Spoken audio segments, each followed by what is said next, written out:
Hey there, folks. Luis Fernandez here. As we wrap up the end of the year, we're looking back on stories we shared with you on the WRAL Daily Download. Here's a report from Grace Holland after Tropical Storm Chantal passed through the area, causing damage to places like Hyco Lake in Person County.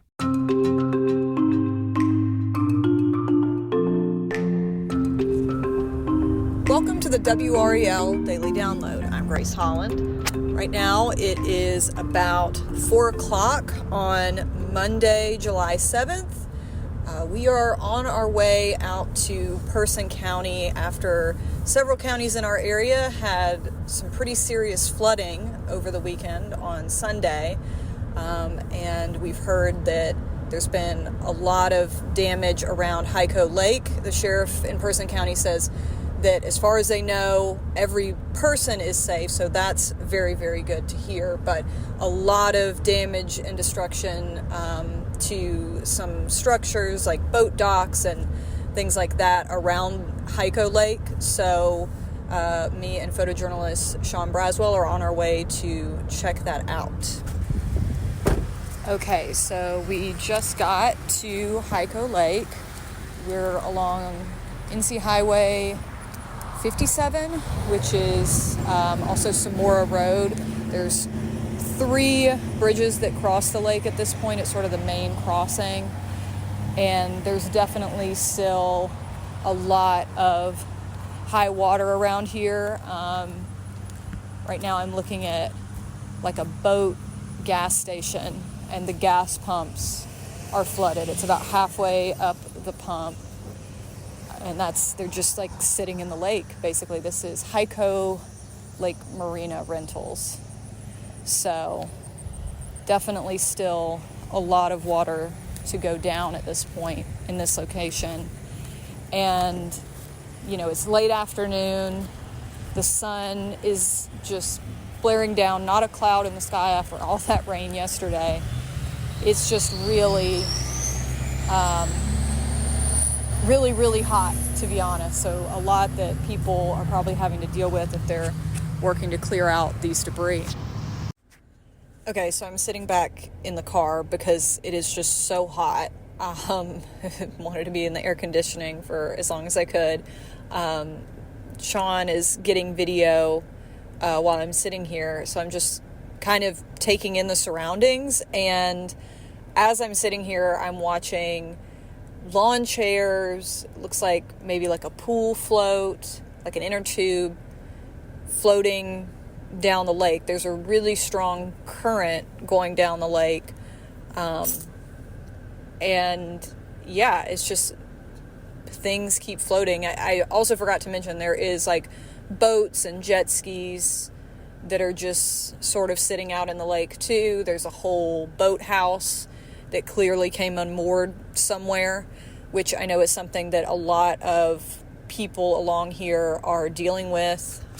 Even the boathouses that haven't floated away are flooded. We'll be right back.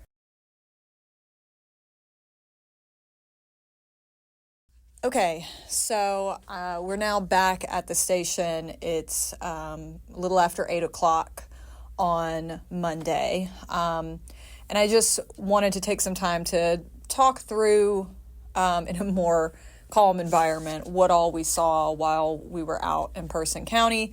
After we were at that sort of boat landing area, I got in touch with a woman named Donna Allen, who actually lives just a few minutes from where we were.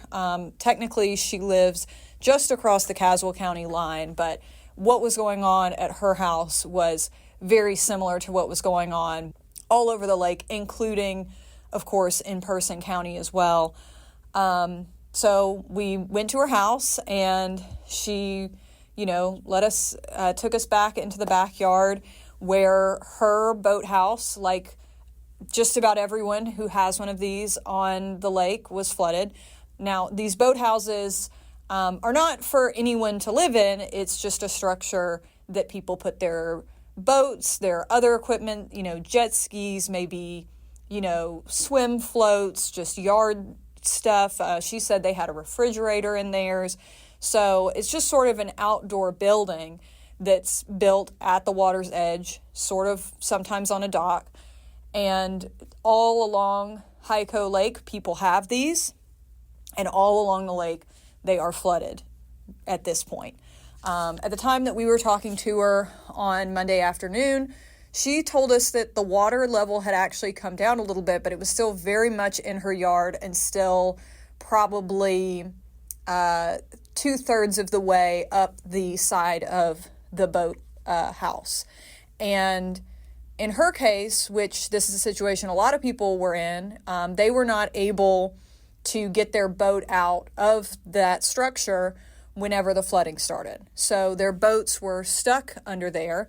And because there's a roof on the boathouse, there's only so far that they can rise up, when they start to float in the extra water, in the flooded water.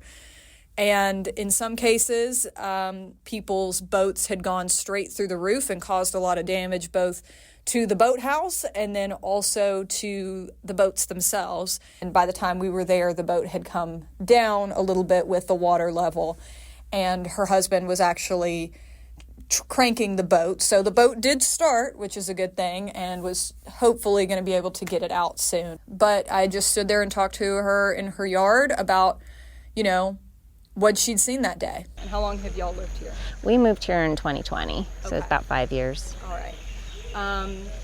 So when did you first notice the water starting to rise and all that? Just before 5 this morning, my husband was getting up for work, and I looked out to see what it looked like, and I could hear all the cracking and popping of the docks. It's okay.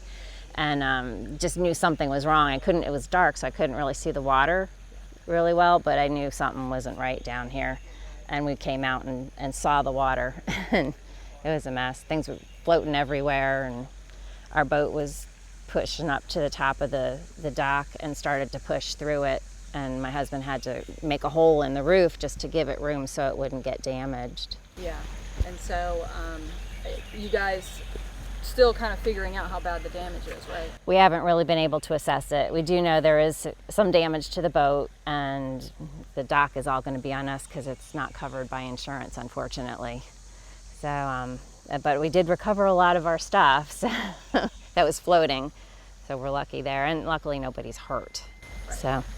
And talking to your neighbors, is this something that happens out here that just hasn't happened to you guys since you moved here? It's not a common occurrence. The water really does not ever come up this high. It does reach the level of our dock sometimes, but never over it. And they said maybe in 25 years, it's been the last time they've seen flooding to this degree.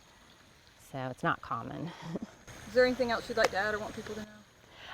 Well, I know Lake Authority has asked people to please stay off the lake because when you're creating a wake, it's damaging our boats that are stuck in the docks. So please stay off. It's not safe anyway. There's docks literally floating around and lots of debris in the water. So it's just not safe to be out there with a boat. And the big thing that you hear Donna say there is that everyone is okay. And that's something we also heard from the Person County Sheriff, that luckily, there have been no injuries. There has not been any deaths because of this in Person County or along the lake, which of course is the most important thing. And even this property damage, in large part, no, it's not to people's homes, but those boathouses, as you heard, they're going to have to pay to fix that. The boats repairs are a whole other animal, so it's still a lot of property damage for sure up in that area. But around our area, it has been a much different picture for other people. In Durham County, homes, of course, flooded along the River. Dozens of people had to be rescued there because of that. In Chapel Hill, 63 people were forced to leave their homes due to flooding, 20 of those in Camelot Village, which we actually did an episode about a while back here on the Daily Download about the history of flooding that neighborhood has in Chapel Hill. And then, of course, state of emergencies declared in Moore and Orange counties due to torrential flooding. It has just been a really widespread issue along these rivers in our area and in those parts of our area, even though Wake County so far has come out pretty unscathed. And, we've even had deaths. A Person County mother was killed in the flash floods from this storm. She did not die in Person County, as I said, but she was trying to get to work in Orange County at the time that she passed. So a lot of impacts from this storm that we are going to continue to follow here on the WRAL Daily Download in the coming days, and of course on our other platforms as well. Thank you for listening to the WRAL Daily Download and for making us part of your morning routine. Another great way to get WRAL news is the Morning Briefing newsletter. That's a daily email with Triangle news, events, and headlines to help you get ready for the day. Sign up at WRAL.com/newsletter.